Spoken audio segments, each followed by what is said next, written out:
ക്രിസ്തുവിൻ്റെ കഴിവെന്താണ്? നിനക്കും എനിക്കും മുമ്പേ അഗ്നിശോധന ചെയ്യപ്പെട്ടിട്ട് അതിലൂടെ അവൻ ഉത്ഥാനം ചെയ്തിട്ട് ഇന്നും നമ്മുടെ കൂടെ ജീവിച്ചുകൊണ്ട് നമ്മൾ അവനെ ദൈവമെന്ന് വിളിച്ച് യേശു കർത്താവെന്ന് ഏറ്റുപറഞ്ഞ് നദരം കൊണ്ട് ഏറ്റുപറയുമ്പോൾ ദൈവം അവനെ മരിച്ചോർന്ന് ഉയർപ്പിച്ചെന്ന് ഹൃദയത്തിൽ വിശ്വസിക്കുമ്പോൾ അവൻ നേടിയെടുത്ത കൃപ, രക്ഷ നമ്മൾക്ക് ഇന്നും പ്രാപിക്കാൻ കഴിയുന്നുണ്ട്. അപ്പോൾ അതുകൊണ്ട് തന്നെയാണ് ഈ വിശ്വാസം വിലവെപ്പിച്ചെടുക്കുക എന്നുള്ളത് നമ്മുടെ ആധ്യാത്മികമായ ഉത്തരവാദിത്വമാണ്. വിശ്വാസം ഉണ്ടായിട്ട് കാര്യമില്ല, കേവല വിശ്വാസമായിരിക്കും. അതിനെ വിലവെപ്പിച്ചെടുക്കണം എങ്ങനെയാണ്? ഇപ്പം നിങ്ങൾ ഉടമ്പടി തേലം തേക്കുന്നു, ചെറുതായിട്ടും തേച്ചാൽ മതി, അപ്പോൾ തന്നെ ഹാർട്ട് അസുഖം മാറും. പക്ഷേ എന്നോട് പറഞ്ഞിരിക്കണത് ഇപ്പം തേക്കണ്ടെന്നാണ് പറഞ്ഞിരിക്കണത്. എന്താ കാര്യം? നിൻ്റെ സഹനം ഇനിയും നീട്ടി തന്നിട്ടുണ്ട്. എനിക്ക് കിഡ്നിയുടെ അസുഖമുണ്ട്. പക്ഷേ ഞാനത് ബോധപൂർവ്വം എനിക്കറിയാം, എൻ്റെ അസുഖം മാറേണ്ട കാലം ചിലപ്പോൾ അറിയാം. അതുകൊണ്ട് തന്നെ നിങ്ങൾ ചെയ്യുമ്പോൾ നിങ്ങൾക്കതിൻ്റെ അനുഗ്രഹം ചിലപ്പോൾ സെക്കൻഡുകൾക്ക് കിട്ടും. എന്നോട് പറയും, നിനക്കത് അസൈൻമെൻറ്റ് ചെയ്ത് തന്നിരിക്കുകയാണ്, നിനക്കത് കൃപയുടെ ഭാഗമായി തന്നിരിക്കുകയാണ്.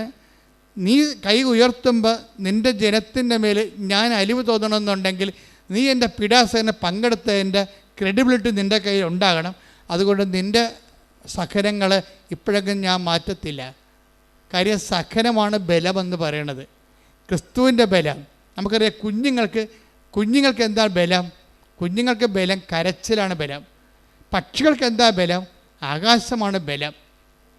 അതുപോലെ തന്നെ മത്സ്യത്തിന് എന്താ ബലം? ജലമാണ് ബലം. ഒരു വിശ്വാസിക്ക് എന്താ ബലം?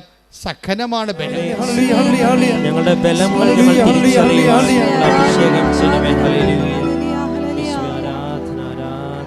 കരങ്ങളടിച്ചുകൊണ്ട് സന്തോഷത്തോടെ പാടാം.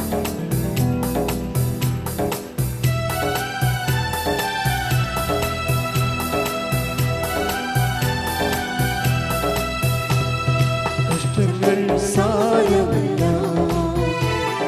കണ്ണുനീർ സാരമല്ല, കഷ്ടങ്ങൾ സാരമല്ല, കണ്ണുനീർ സാരമല്ല,